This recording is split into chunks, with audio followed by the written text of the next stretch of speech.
Welcome back. I'm Muggsy, and today I'm going to explain Pteridophytes. Pteridophytes is kind of a catch-all term for seedless vascular plants. Plants that have vascular tissue, the xylem and the phloem, but don't yet have seeds, like our gymnosperms and later angiosperms. Pteridophytes, fern-like or pterido plants, or phytes. So we're talking about the ferns and plants that are closely related to ferns. This is actually a term that biologists don't use that much anymore in a very specific way because the entire field of cladistics continues to change as we continually innovate and have new DNA evidence. But to me, it's still a really useful term because it contains all the fern-like plants and it kind of groups things evolutionarily into two main groups that's easy to understand. So as I mentioned earlier, Pteridophytes are ferns, but also things like horsetails, equisetum, and whisk ferns. And we call this group the Manilophytes. Sometimes this is also called the, it's like the Polypodiophytes or something like that, but they both are the same. And this is more or less what you might think of as true ferns and fern-like plants. There's another more ancestral group of Pteridophytes that we call the lycophytes. And this basically include club mosses and closely related plants, as well as some kind of weird plants that are no longer with us.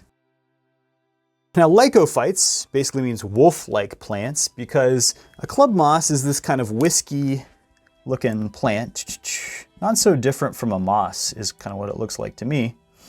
And I think they thought, oh, that kind of looks like a wolf's paw, which I guess it kind of does. Manilophytes, those are called necklace-like plants, and I guess I'm not really sure why that is. Maybe perhaps because the sori on a fern might be like the beads on a necklace. The sori are those little spots underneath the fern's leaf that produce the spores. But regardless, these are our two main group of Pteridophytes, and there's really just one difference between them. Lycophytes tend to be a lot smaller and they have leaves with just one vein in it. We call that a microphyll for small leaf. Manilophytes, they might also have small leaves like horsetails. The leaf is basically just a whisk like that. But they might have multiple veins in the leaf, or they might have much bigger leaves, again with maybe multiple veins in it. And we call these bigger leaves macrophylls for big leaf. And basically everything from these Manilophytes on, our gymnosperms, angiosperms, most of the plants out there around you are going to have these bigger leaves, these macrophylls. Because it's good to have a big leaf to absorb lots of sunlight for photosynthesis. And if you have a big leaf, you're going to need to get water to all the parts of that leaf, and you're going to need to collect sugars from that leaf, and you're going to need more than just one vein to do that, essentially. So when talking about our different Pteridophyte species, it's important to remember we have our lycophytes, our club mosses, and then our Manilophytes, kind of everything else. And earlier I gave you the distinction that our lycophytes have these microphylls, these small leaves with just one vein, and our Manilophytes have macrophylls. So for example, a fern has macrophylls, bigger leaves with more than one vein and branching veins to transport nutrients throughout. But that actually doesn't sit all that well with me because when you think about these Manilophytes, there's more than just ferns. There's also horsetails and whisk ferns. And whisk ferns are super weird. They have basically no leaves at all. So they're not macrophylls, nor are they microphylls. They're nothing at all. And horsetails, for example, just have these tiny little, their leaves are really tiny needle-looking things. And depending on where you look online, people might actually say that they have microphylls. And so it seems to me like the macrophylls distinction for our Manilophytes versus lycophytes just doesn't work. But that's actually not true. So for instance, this is one of many examples where the DNA evidence and the fossil evidence of evolution is different from just looking at something. So for instance, you might say fish live in the water, and a mammal like a rat lives on land. So a fish lives on water, rats live on land. Okay, good, we've got our distinction.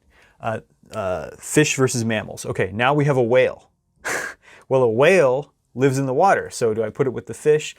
No, scientists of course know that whales are mammals, and they evolved to live in the water from animals that lived on the land. So they started out as organisms that lived in the water, then moved to the land, then moved back to the water, which is an important point about evolution. It's not moving forward, it's not moving backwards, it's just moving wherever it needs to go to make the best decision for those particular genes to survive. And in some cases, that's not making things bigger, smarter, more beautiful, whatever. It might be making them smaller, weirder, whatever, just to work in these different niches. And for whatever reason, scientists believe that horsetails and whisk ferns probably originally had macrophylls, and in fact horsetails, if you look closely at it, scientists think they actually do have macrophylls. They're just very highly simplified. Whisk ferns, they think they once had macrophylls, but through this process of secondary simplification, they lost their leaves, their macrophyll leaves, and now have no leaves at all because that is something that works better for them. And you might think, well, what's the point of not having leaves? You need leaves to do photosynthesis. Well, leaves are also a downside. They're expensive to make, they're costly. You can lose a lot of water from your leaves through transpiration, so losing leaves is a great way to retain moisture within the plant. So again, evolution, it doesn't move forward, backwards. It goes in all kinds of weird directions to fit all kinds of different ecological niches.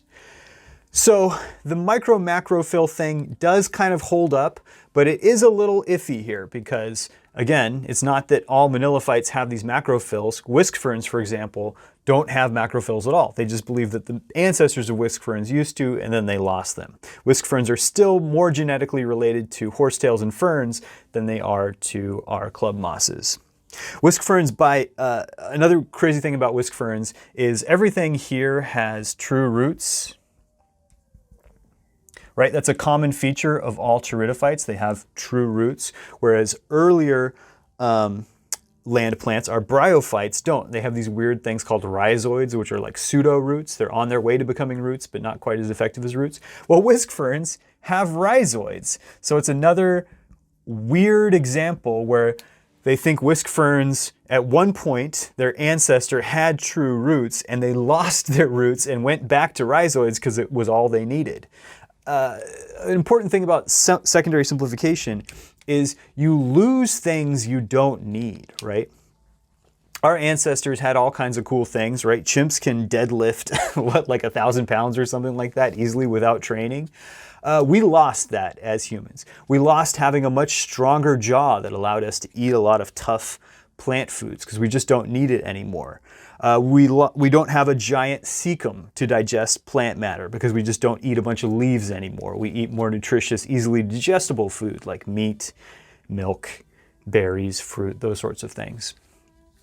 So there's no point keeping stuff that's really costly and isn't any good for you. So they think these whisk ferns lost their roots and they also lost their macrophyte leaves.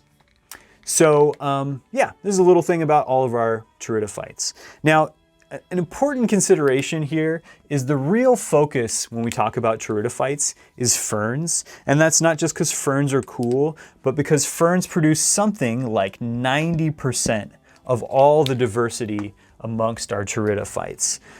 So there's some whisk fern species, there's some horsetail species, there's some club mosses, spikeworts, quillworts are lycophytes. But most of the species out there that are pteridophytes are ferns. And that kind of groks with what we know, right? If we have been outside and gone hiking a lot and explored nature, you've probably seen a lot of ferns. You probably run across horsetails once in a while. Whisk fern, I wouldn't even know what to look for. I didn't know about them at all until I made this video. And same thing with lycophytes. I think I've seen some lycophytes before when I've been up in the mountains, but I never really looked at them and said, oh yeah, that's a lycophyte, although I think I will now.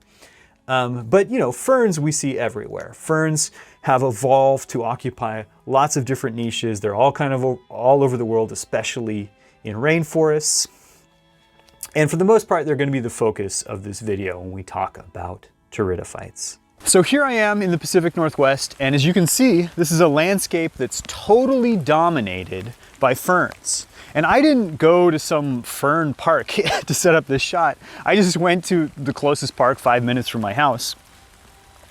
And you can see that ferns are everywhere. This is kind of the dominant ecology of the region. There's a canopy that's dominated by the Douglas fir tree, but also, let's say, the western hemlock, western red cedar, and then an understory that contains a good amount of flowering plants like Indian plum, ocean spray, Oregon grape, sometimes salal, but dominantly the humble sword fern. Ferns are absolutely everywhere in this landscape. They're so great at living in the understory. As you can see, it's pretty wet here on this kind of cold midwinter day, and ferns absolutely thrive in wet conditions, as do lower plants, bryophytes. Now, how did ferns get to this point where they're so successful in this particular ecological niche? Let's talk about their evolutionary history.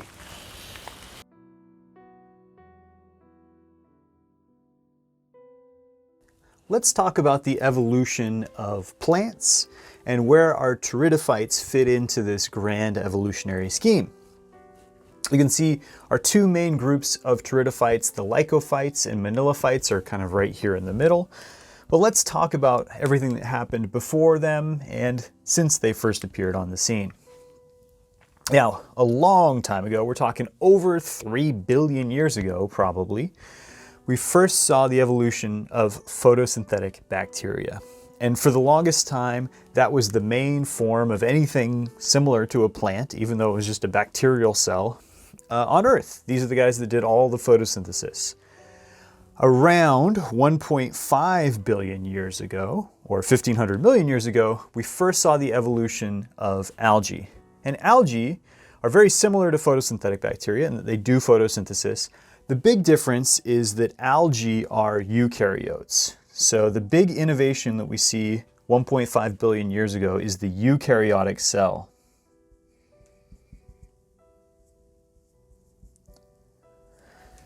And because algae are eukaryotic, they can be more than one cell big. They can be a single-celled organism, but they can also be the giant bull kelp that you see out there in the oceans.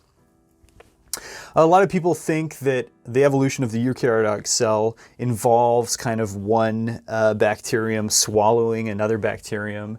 And there's a lot of similarity between photosynthetic bacteria and the chloroplasts of all these plants that have evolved since these photosynthetic bacteria. So it's possible that a photosynthetic bacterium was eaten by some other bacterium, and that photosynthetic bacterium became the chloroplast that does photosynthesis in all these other organisms.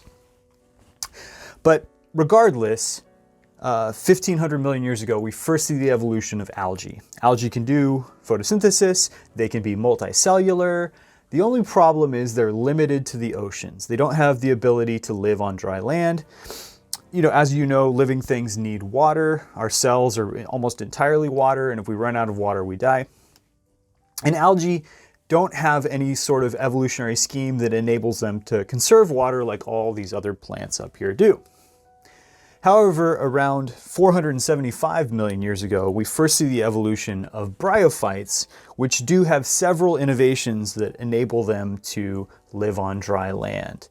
The first thing would be rhizoids, which are root-like structures that enable them to be anchored to rocks so they don't wash away. They also have a very limited ability to absorb water, not as much as true roots, but something. So bryophytes can live on land, they just have to live in really wet areas still. So they can't live in the ocean.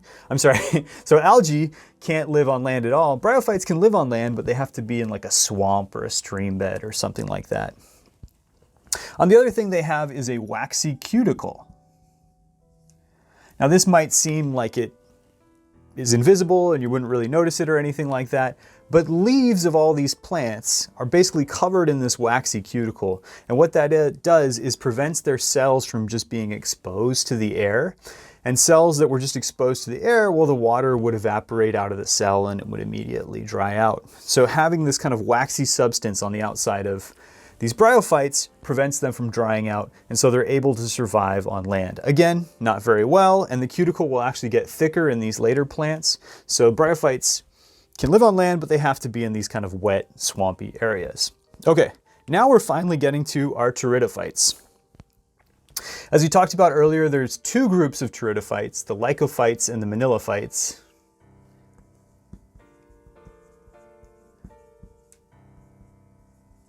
And the lycophytes came first evolutionarily. Probably, again, all these numbers are kind of estimates, but probably about 10 million years before the manilophytes. Lycophytes, club mosses, spikeworts, quillworts, are very similar to our bryophytes. They have the ability to live on land. They have both haploid and diploid generations. The big difference is they have vascular tissue. And so everything after lycophytes has vascular tissue here. We'll talk about vascular tissue a little bit later on. We're really talking about the xylem and the phloem. And what this does is once you have the ability to transport water from your roots up to your leaves, you can actually grow more than just a few centimeters tall. You can grow, 100 feet tall. I don't know how big the biggest tree ferns are or whatever, but these plants can grow quite tall. Ferns can grow really tall in many parts of the world. These lycophytes are actually still quite small because their roots aren't very efficient at absorbing water and their vascular tissue isn't really great at transmitting it upwards. So they can grow taller than these bryophytes, but they still can't grow very tall, and they can live in a somewhat drier environment than our bryophytes, but they still can't live in a super dry environment. You're not really going to see lycophytes in like a desert, for example. Another key difference between our lycophytes and our bryophytes and everything that came before is basically they spend more time in the sporophyte generation. So our bryophytes, the adult is a gametophyte.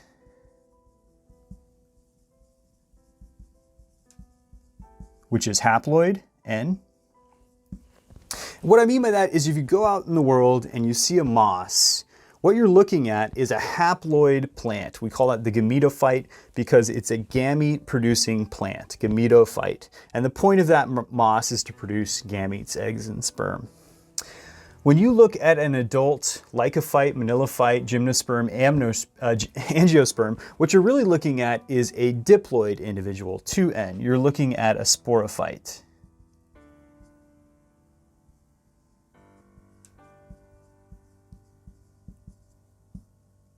And maybe adult is the wrong word to use here. I would just say when you're looking at the macro plant, the big plant, you're looking at a sporophyte. When you're looking at the big plant here for a bryophyte, you're looking at a gametophyte. Gametophytes are haploid, sporophytes are diploid, gametophytes produce gametes, eggs, and sperm, sporophytes produce spores. And you might be surprised to see that gymnosperms and angiosperms have sporophytes. Yeah, it's complicated. We'll talk about those in a later video. Okay, so between bryophytes and lycophytes, we see kind of this reversal of the life cycle, where instead of spending the majority of the plant's life as a gametophyte, it now spends the majority of its life as a sporophyte.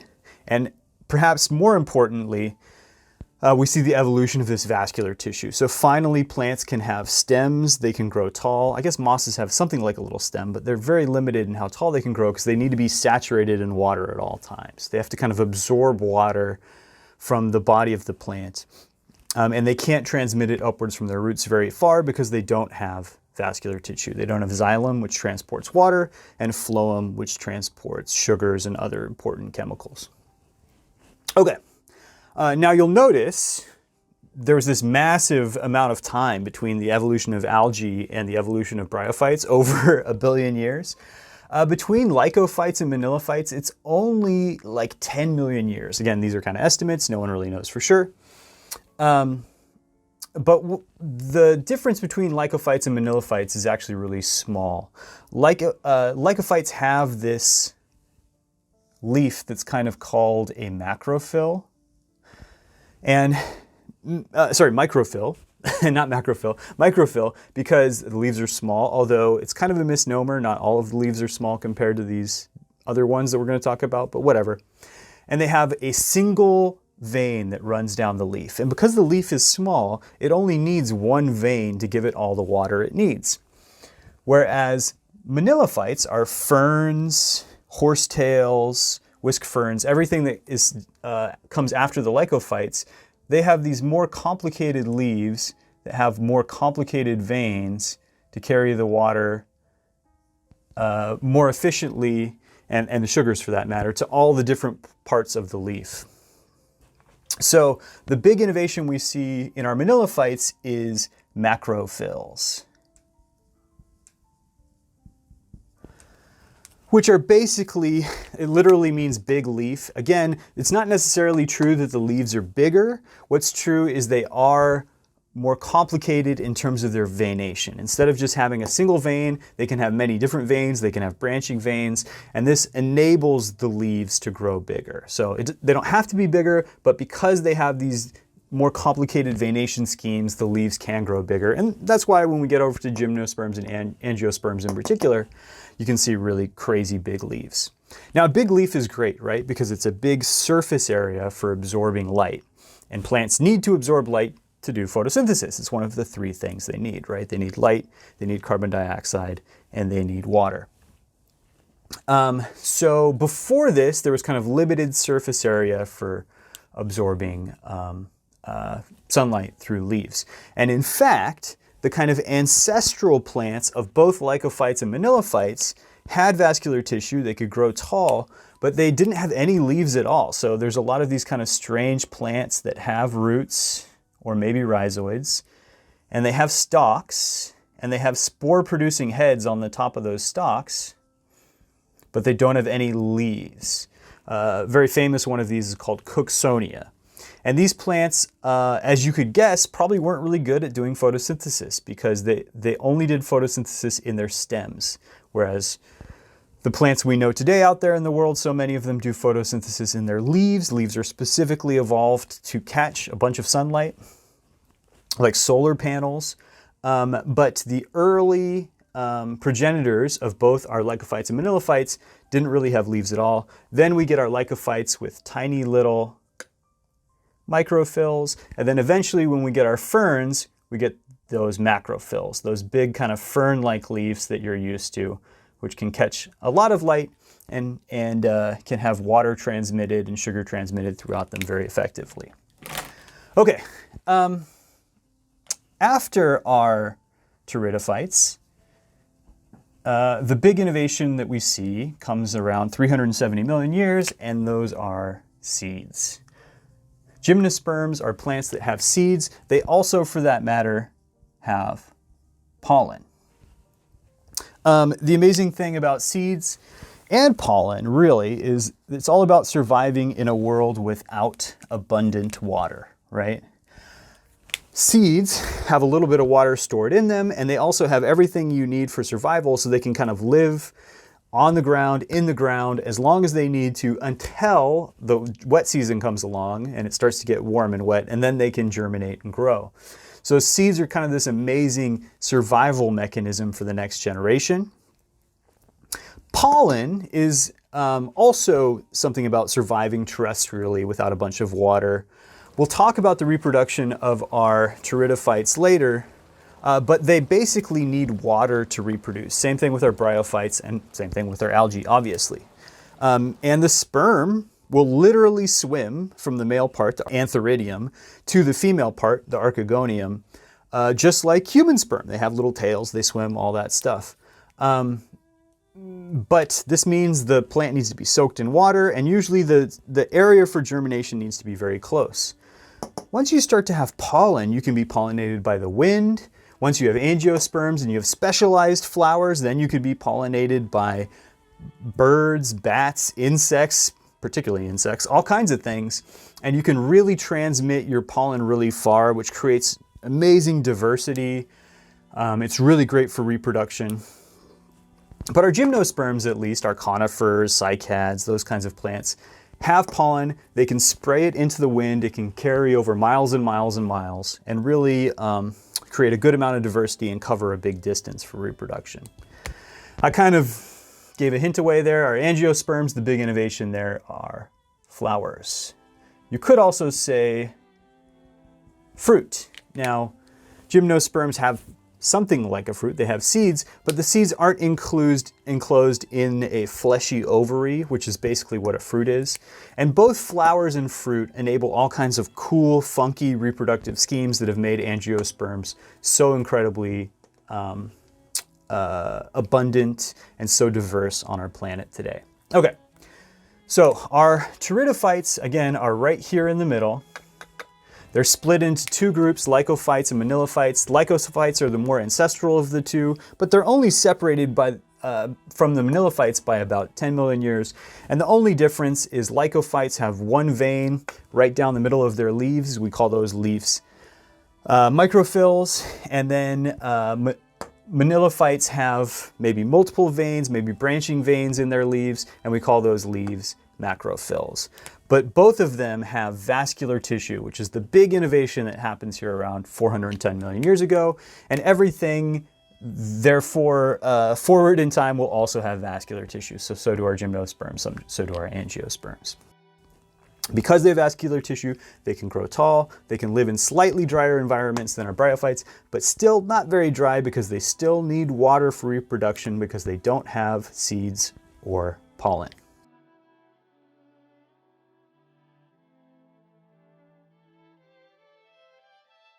As I said earlier, one of the big differences between pteridophytes and bryophytes, which came before, is not just the vascular tissue and the veination of the leaves, it's the alternation of the generations. What I mean by this is plants tend to have this alternation of generations where they exist as two different types of plant throughout their life cycle. At one point, they're the gametophyte, and the purpose of the gametophyte is to produce gametes, eggs and sperm. And remember, eggs and sperm are both haploid. They only have one set of chromosomes. The eggs and sperm will come together at some point through the process of fertilization and form a zygote, just like you and I were zygotes at one point in our lives. And the zygote is 2N. It has two sets of chromosomes. And the zygote will probably exist as what we call the sporophyte. A gametophyte is a gamete-producing plant. Gameto for gamete and phyte for plant. Sporophyte is just a spore-producing plant, sporophyte. And so the purpose of the sporophyte is to produce spores, which may, in turn, mature into gametophytes. So you can see in pink, well, it's not quite true, I guess. Over here with the sporophyte, we tend to have our diploid generation, the part of the plant's life where it has two sets of chromosomes. And over here with our gametophyte, we have the part of the plant's life cycle that exists as a haploid organism that has one set of chromosomes. You may recall, if you've seen my bryophyte video or if you know a thing or two about bryophytes, bryophytes exist for most of their life cycle as the gametophyte. The gametophyte is the dominant stage of the life cycle of our mosses and liverworts, hornworts. So the gametophyte is the dominant part of the life cycle of our bryophytes, of our mosses, liverworts, hornworts. That's actually not true of all later plants. So for our pteridophytes, for our ferns, club mosses, and for eventually gymnosperms and angiosperms, it's the sporophyte that's the dominant part of the life cycle, the 2N individual. So if you look at a moss, what you're seeing is the gametophyte, most likely. And when you look at a fern, what you're seeing is the sporophyte. So this is a pretty big jump evolutionarily between our bryophytes and our pteridophytes. We go from a dominant gametophyte stage in the life cycle to a dominant sporophyte stage in the life cycle. And in fact, you and I, as humans, we spend our life almost entirely as sporophytes. Again, we're not sporophytes, phyte means plants, but we exist as diploid individuals. We only exist as haploid individuals very briefly when we're eggs and sperm. I guess you might exist for quite a while as an egg, but a sperm, you're very ephemeral. You've only been a sperm for a very short period of time until your sperm self found your egg self and you became the zygote that is you. It's a very weird way to talk about it. Okay. But that's true of our pteridophytes as well. They exist for most of their life cycle as a diploid individual, just like you and I do. Let's talk about specifically what that life cycle looks like. It's pretty interesting. Pictured here, it's not very beautiful, but what we have here is a fern.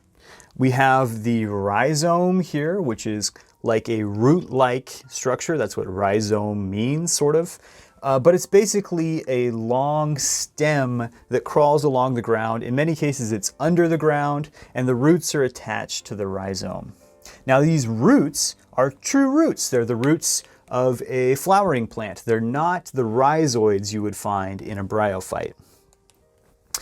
Growing up from our rhizome, we have our stalks, and on that we have our leaves. If it's a true fern, then these are going to be those macrophylls that have all kinds of veins going through them.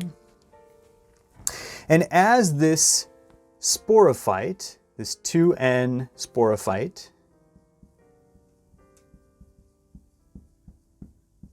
matures, eventually these leaves will develop these little dots on them, and you've probably seen them many a time. These dots, typically on the underside of the leaf, are called sori. The singular would be a sorus, and each dot, even though they look small, might contain many, many individual sporangia. So let's just kind of zoom in on one of those sporangia.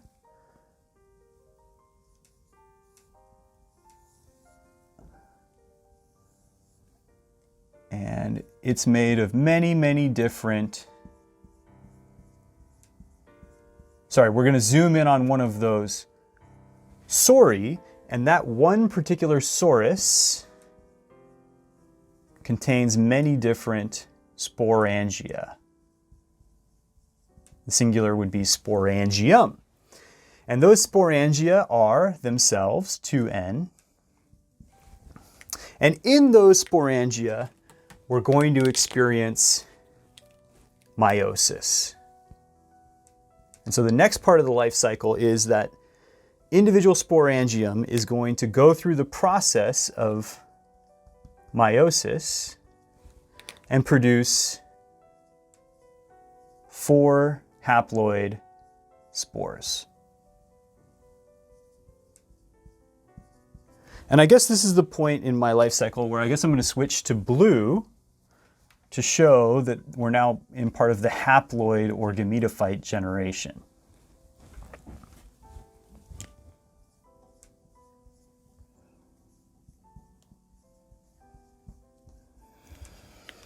Now, you might think these spores kind of land on the ground and then they grow into a new fern. No, it's actually way more complicated and weirder than that. What the spore will do is it'll land on the ground, and then it'll kind of grow into this like really weird heart-shaped structure, and this is our gametophyte.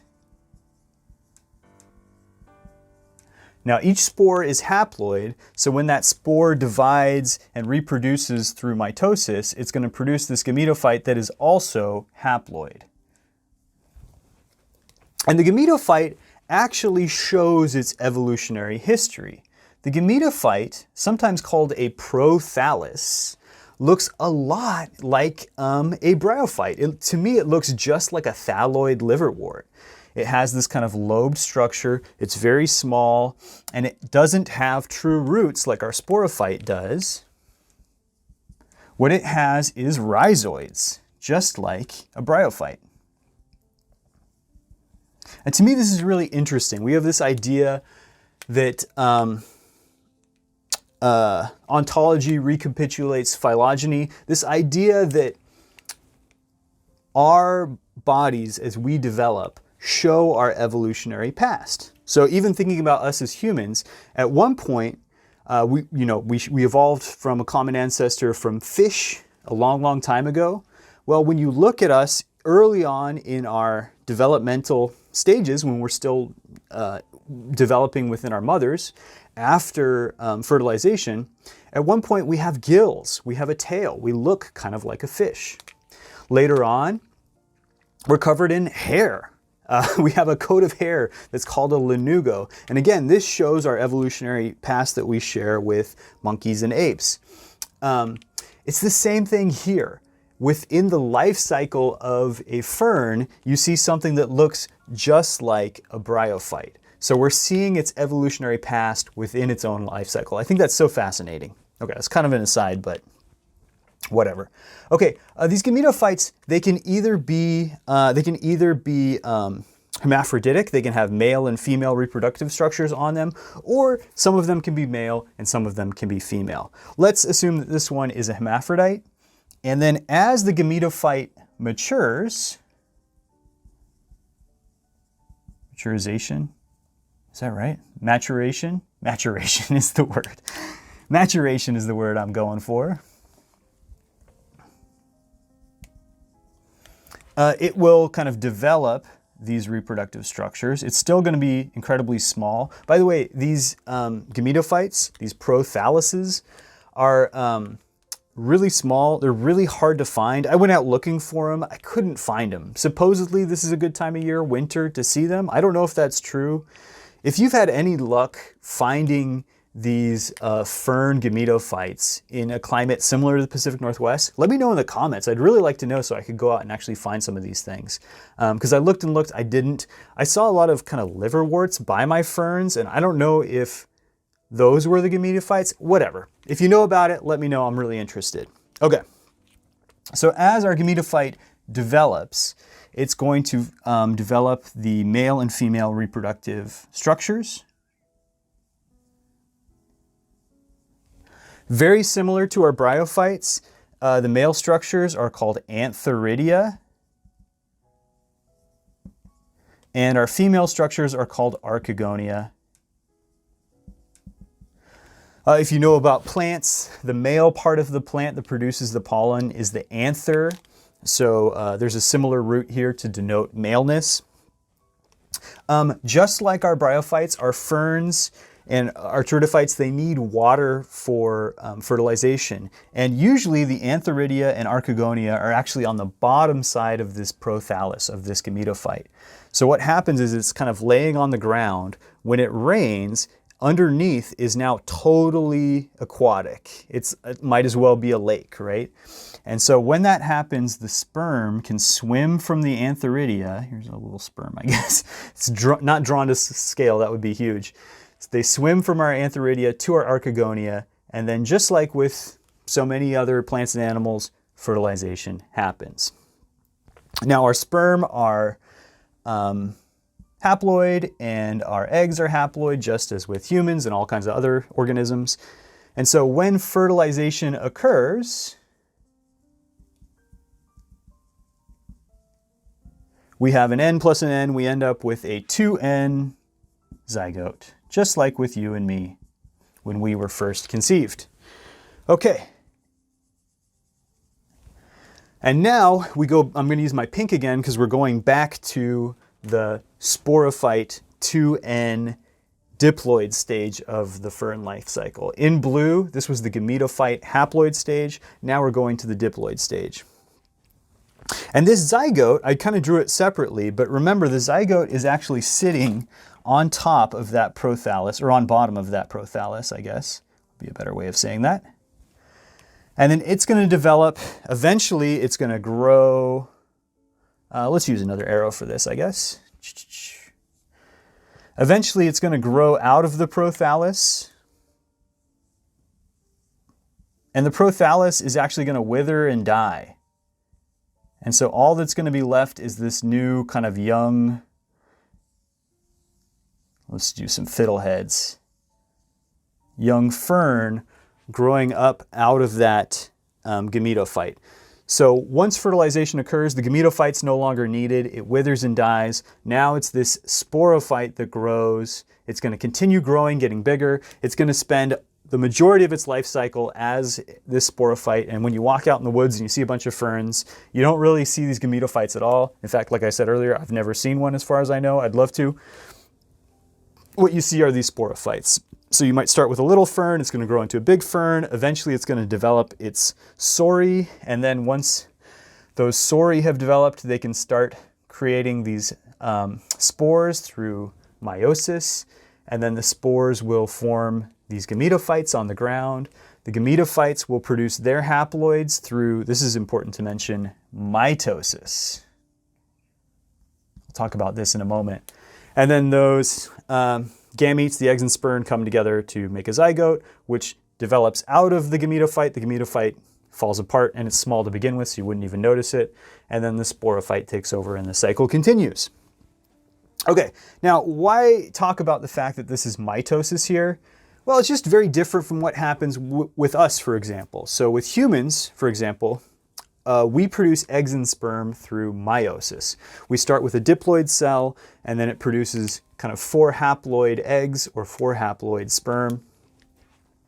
That's not at all true of what goes on here in this gametophyte. They start out with a haploid cell, because all the cells in the gametophyte is haploid, because the gametophyte starts out as a haploid cell to begin with, because it's produced from a haploid spore that was produced from meiosis up here. So that's a little technical. If you're in a biology class, that'll probably help you out, but otherwise that might just seem a little bit confusing. But the big thing here is the life cycle of a fern is very similar to the life cycle of a bryophyte, like a liverwort or a moss, except the sporophyte stage is way extended and the gametophyte stage is way shrunk.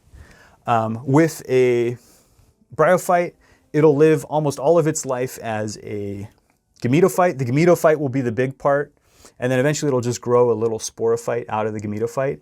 It's really the opposite here with our ferns. What you see when you look out there is our sporophyte. The gametophyte is very small and very ephemeral. One addendum to the life cycle of these ferns and stuff is, remember, they can reproduce asexually just like they can sexually. So even when they reproduce sexually, it's often with themselves because the male and female structures are on the same gametophyte. But they can also have reproduction between one plant and another, which is a good way to get some genetic diversity. But asexual reproduction is very, very common in this group because they produce these underground rhizomes, and it's really easy if you just send this rhizome along the ground and then just send up a new plant every now and then. You could even break the rhizome apart and put both plants in the ground, and you now have 2 ferns instead of 1. And so there's a lot of asexual reproduction in ferns, and often when you look at a big hillside full of ferns, you might be looking at clones. You might be looking at plants that are all clonally related, identically the same, but have just been constantly reproducing via these underground rhizomes that just produce new plants at different nodes. So that's the fern life cycle. And as you can see, reproducing using water, reproducing asexually using those underground rhizomes, this has given them a real advantage in this kind of wet, moist hillside environment that I'm at right now, and in fact over much of the Pacific Northwest, at least that is west of the Cascades. It's very dry east of the Cascades. And so just like our bryophytes, our pteridophytes, despite being very, very ancient, are still found in great numbers in the world around us. We just sometimes look past them and take them for granted, but they're amazing. They contribute hugely to the ecology of the region. They add to the kind of wonderful diversity of life all around us. And it's cool to see these artifacts from 400 million years ago still thriving and still being dominant in the landscape of today. As for me, I'll see you next time. I hope you enjoyed this video. Take care.